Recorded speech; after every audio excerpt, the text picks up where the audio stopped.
podría suceder con otras enfermedades virales.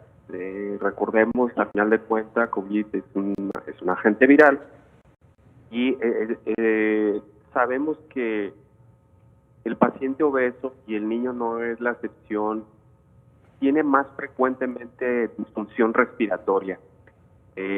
Básicamente, entre otras causas, puede ser porque los mismos mecanismos respiratorios en el niño obeso son más comprometidos.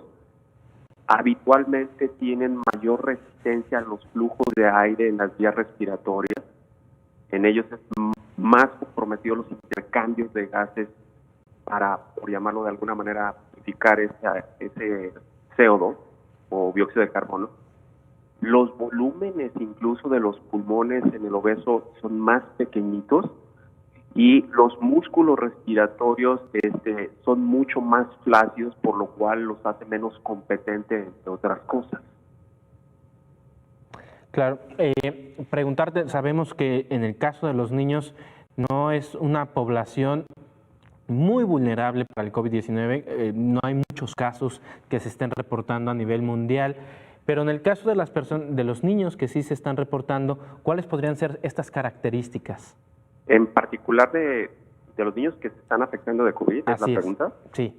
Sí, básicamente lo que hemos sabido es que son más proclives aquellos pacientes que tienen enfermedades crónicas, como diabéticos, insuficientes renales, con enfermedades hepáticas crónicas, aquellos pacientes que tienen enfermedades pulmonares crónicas, hasta entre una de ellas, no es la única, o bien pacientes que tienen cáncer y que están en tratamiento además para sus enfermedades de base, entre otros.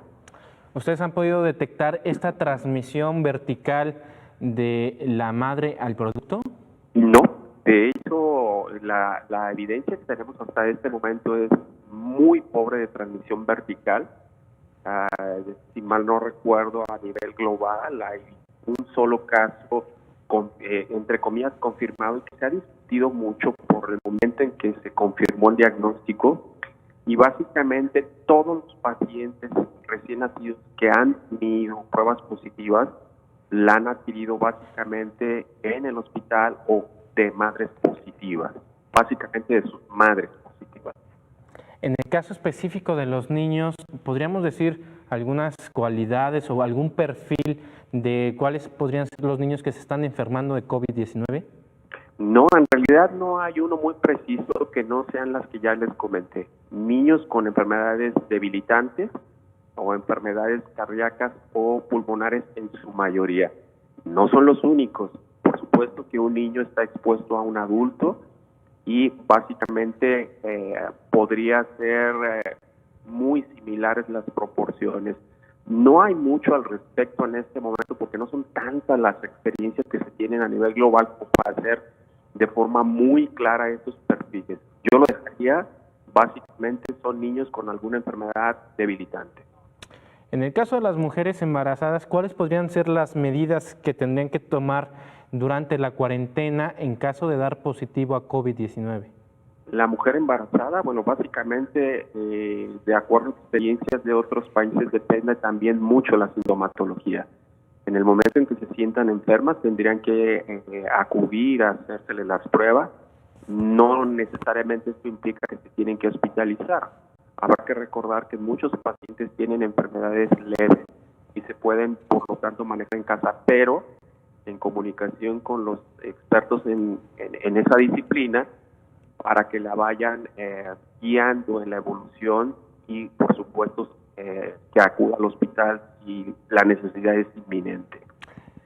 Una vez que su bebé nace, puede tener al bebé, pero con todas las medidas de restricción, el uso de mascarilla, el aseo del seno materno antes de ofrecerlo, si va a ser el caso, y depende mucho también el grado de infección de la madre, porque incluso sí pueden ser separados si la condición de la madre es delicada. ¿Qué riesgo representa la pérdida fetal o incluso el aborto espontáneo en el caso de las madres embarazadas que dé positivo a COVID-19? Es una posibilidad. De hecho, las series más grandes al respecto, si mal no recuerdo, son las chinas. Los pacientes sí tuvieron más partos prematuros cuando fueron positivas. Pero en términos generales, a pesar de esto, sí les fue bien por la atención que tuvieron con los neonatólogos. Y sí hubo, aunque en un número muy reducido, pérdidas del producto. Quisiera preguntarle también, en el caso de los menores, de los infantes, de los niños, los casos de COVID-19 que han llegado a hospitalizarse, ¿han sido leves, moderados, críticos? ¿Tiene conocimiento de esto? Sí, mira, los niños que por lo menos al Hospital Civil Antiguo Fray Antonio Caldo han llegado, han sido niños que han llenado muchas veces las definiciones operacionales del caso y algunos de ellos han llegado graves. Se han tenido que meter ante la fuerte sospecha clínica a áreas especiales, pero han sido excluidos la gran mayoría de ellos. Por otro lado, uno de ellos confirmados, dos niños fueron con condiciones neurológicas crónicas, severas desnutriciones y otra en una condición muy benévola, pocos síntomas en realidad tuvo. En realidad tenemos niños, digamos, los casos graves son niños con sistemas inmunológicos débiles. Ajá. ¿Es igual entonces que en el caso de los adultos? No necesariamente. La gran mayoría de los factores de riesgo en adultos pueden ser diabéticos, hipertensos, enfermedades cardiovasculares, y a diferencia, el niño está muchísimo más debilitado en términos de condiciones neurológicas, en términos de inmunidad celular o por anticuerpos, sí difieren un poco en ese sentido. ¿Qué pasa, por ejemplo, con los niños que todavía no son lo suficientemente grandes para comunicarse y decir que presentan síntomas? ¿Qué es lo que le recomienda usted a los padres de familia? Bueno, básicamente lo que se detecta es que básicamente son niños que tienen fiebre, son niños que tienen tos o que en algunas ocasiones pueden llegar a tener leve dificultad respiratoria, no todos. Algunos otros pueden tener incluso solamente manifestaciones gastrointestinales, como podrían ser diarrea, vómito y algo de fiebre. ¿Los niños también podrían cursar la enfermedad de manera sintomática?